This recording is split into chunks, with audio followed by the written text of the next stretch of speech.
الحمد للہ وکفیٰ وسلام علی عبادہ الذین اصطفیٰ اما بعد۔ ماہ محرم الحرام چل رہا ہے۔ اس مہینے میں خود محرم اس کا نام رکھا گیا، ساتھ ہی میں حرام کا بھی لفظ لگا ہوا ہے۔ تو یہ حرمت والے مہینوں میں سے ایک ہے جس کا تذکرہ قرآن مجید کے اندر آیا ہوا ہے۔ اللہ تبارک تعالیٰ کا ارشاد ہے، اعوذ باللہ من الشیطان الرجیم، بسم اللہ الرحمن الرحیم، ان عدۃ الشہور عند اللہ 12 شہرا فی کتاب اللہ یوم خلق السماوات والارض منہا اربعۃ حرم۔ کہ مہینوں کی کل تعداد 12 ہے، لیکن اس میں 4 مہینے ایسے ہیں جو حرمت والے ہیں۔ یہ 4 مہینے کون کون ہیں اس کا ذکر قرآن مجید میں نہیں کیا گیا، لیکن حدیث شریف میں ذکر ہے کہ حضرت صلی اللہ علیہ وسلم نے ارشاد فرمایا کہ یہ 3 مہینے مسلسل ہیں، ذی قعدہ، ذی الحجہ اور محرم، اور ایک مہینہ یعنی رجب الگ ہے، تنہا ہے۔ یہ جو 4 مہینے حرمت والے تھے، جاہلیت میں بھی ان کا بڑا احترام تھا اور اسلام آنے کے بعد بھی ان کا بڑا احترام رہا۔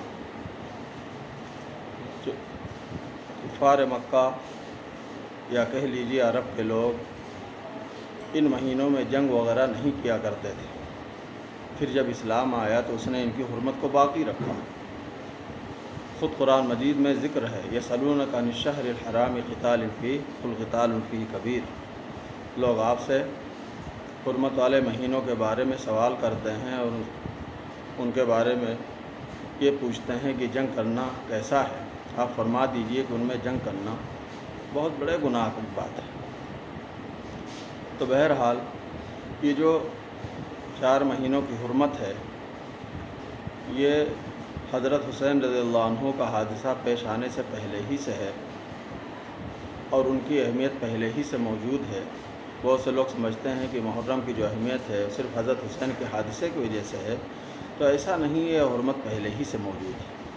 خاص طور سے جو محرم ہے اس کو اہمیت بھی حاصل ہے کہ اسی سے جو ہجری تقویم شروع ہوئی، ہجرت والے مہینے شروع ہوئے، سنہ ہجری شروع ہوا، تو اس کی شروعات اسی محرم ہی سے کی گئی۔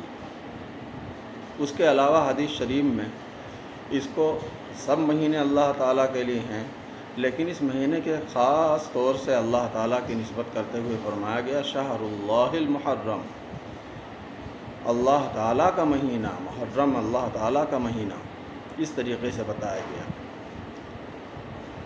اب اس میں کیا چیزیں ہیں؟ تو ایک تو قرآن مجید میں حکم دیا کہ یہ اللہ تعالیٰ کے نزدیک 4 مہینے حرمت والے ہیں، فلا تظلموا فیہن انفسکم، اس میں اپنے اوپر ظلم نہ کرو۔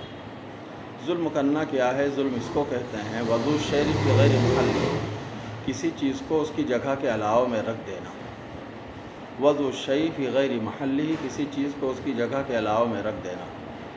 اللہ نے جو احکام دیے ہیں ان احکام کو چھوڑ کر کوئی دوسری چیز کرنا، یہی اپنے اوپر ظلم کرنا ہو جاتا ہے۔ محرم کے بارے میں، خاص طور سے 10ویں تاریخ کے بارے میں بہت سارے احکام شریعت نے دیے ہیں۔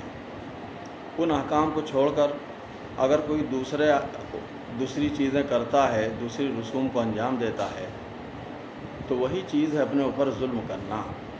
مثلا حضرت حسین رضی اللہ عنہ کا حادثہ پیش آیا، ظاہر بات ہے بہت بڑا واقعہ ہے، دل خراش واقعہ ہے، لیکن حضرت حسین سے اپنی محبت کو اس طرح دکھانا جس کو خود حضرت حسین رضی اللہ عنہ پسند نہیں کرتے اور ان کے نانا حضور صلی اللہ علیہ وسلم بھی پسند نہیں کرتے، اور باقاعدہ حدیث میں اس کی ممانعت کی اور یہ فرمایا گیا کہ کسی کو جب غم پیش آئے تو وہ جاہلیت کی طرح نوحہ بازی نہ کرنا شروع کر دے، اپنے کپڑوں کو چاک نہ کرے، اپنے بالوں کو نہ نوچے۔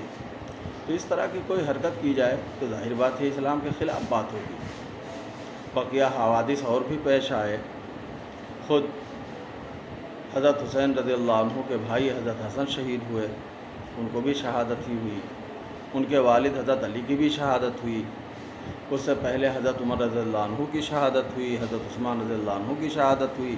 حضرت عمر کی شہادت تو اسی مہینے کی شروعات میں پیش آئی، لیکن خاص طور سے حضرت حسین رضی اللہ عنہ کے لیے اس طریقے سے غم کے لیے چیزوں کو مخصوص کر لینا، کوئی اگر ان کو نہ کرے تو یہ سمجھنا کہ اس کو حضرت حسین سے اور حضرت صلی اللہ علیہ وسلم سے سچی محبت نہیں ہے، یہ بالکل غلط بات ہے۔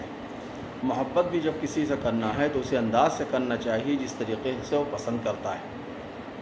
تو بہرحال اگر کوئی اس طریقے سے کرتا ہے تو یہ ظلم کرنا ہے۔ بقیہ اس میں کیا احکام دیے گئے ہیں؟ تو یہ جو 10 محرم ہے، اس کے روزے کی جہاں تک بات ہے، تو جب رمضان کے روزے فرض نہیں ہوئے تھے تو جیسا کہ بعض روایات سے معلوم ہوتا ہے 10 محرم کا روزہ، عاشورہ کا روزہ فرض تھا، لیکن بعد میں جب رمضان کے مہینے فرض ہو گئے تو اس کی فرضیت ختم ہو گئی، لیکن اس کی اہمیت اب بھی باقی ہے۔ خود حضرت صلی اللہ علیہ وسلم نے مدینہ جانے سے پہلے بھی روزہ رکھنے کا اہتمام کیا اور مدینہ جانے کے بعد بھی آپ نے اہتمام کیا اور اس کی فضیلتیں بھی بیان فرمائیں۔ بخاری اور مسلم کی روایات بھری پڑی ہیں جس میں اس کی فضیلتیں بیان کی گئی ہیں۔ مسلم شریف کے ایک روایت میں فضیلت بیان کرتے ہوئے آپ نے فرمایا کہ جو 10 محرم کا روزہ ہے، احتسب علی اللہ کے بارے میں میرا گمان یہ ہے ان یکفر السنۃ التی قبلہ، کہ اس سے 1 سال پہلے کے گناہ اللہ تعالیٰ معاف فرما دے گا اس دن کا روزہ رکھنے سے۔ لیکن جب آپ مدینہ منورہ تشریف لے گئے، وہاں یہودی آباد تھے، تو لوگوں نے بتایا کہ 10 محرم کو یہ لوگ بھی روزہ رکھتے ہیں اور اس کا بڑا اہتمام کرتے ہیں۔ آپ نے معلوم کیا ایسا کیوں کرتے ہیں؟ تو معلوم ہوا کہ حضرت موسیٰ علیہ السلام کو اللہ تعالیٰ نے اسی دن فرعون سے نجات دی تھی، اسی کی یاد میں مناتے ہیں۔ تو حضرت صلی اللہ علیہ وسلم نے فرمایا کہ اگر آئندہ سال میں موجود رہا تو مزید 1 دن کا اور روزہ رکھوں گا، لیکن اگلا سال آنے سے پہلے آپ صلی اللہ علیہ وسلم کا وصال ہو گیا اور اس کی نوبت نہیں آئی۔ لیکن بہرحال اس کے 3 طریقے ہو سکتے ہیں۔ ایک تو یہ کہ 9 اور 10 کا روزہ رکھا جائے، سب سے افضل یہی ہے۔ دوسرا یہ کہ اگر کسی وجہ سے 9 کا نہ رکھ سکے تو 10 اور 11 کا رکھا جائے، یہ دوسرے نمبر کی چیز ہے۔ لیکن اگر کوئی اس کو بھی نہ رکھ سکے، اکیلے 10 کو رکھے، تو یہ فضیلت میں ان دونوں شکلوں سے کم درجے کے ہیں۔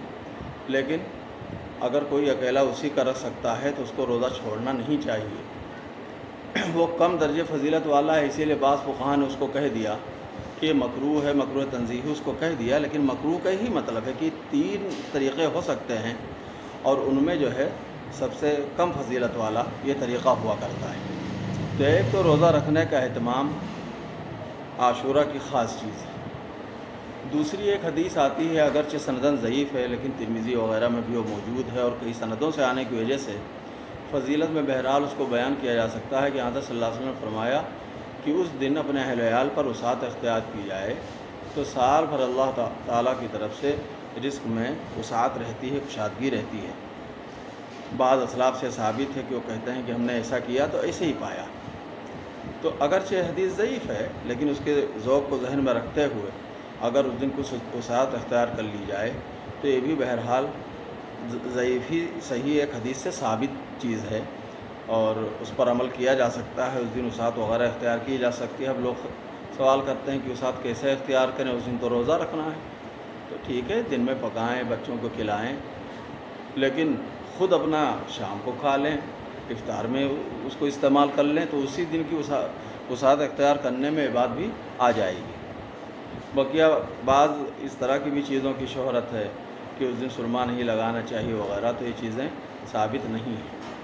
اور جو خرافات بہت سے لوگ کرتے ہیں تو اچھی طریقے سے لوگوں کو معلوم ہے کہ شریعت اسلامیہ میں اس طرح کی چیزوں کی کوئی گنجائش نہیں ہوتی ہے، اس سے بچنے کی کوشش کرنی چاہیے۔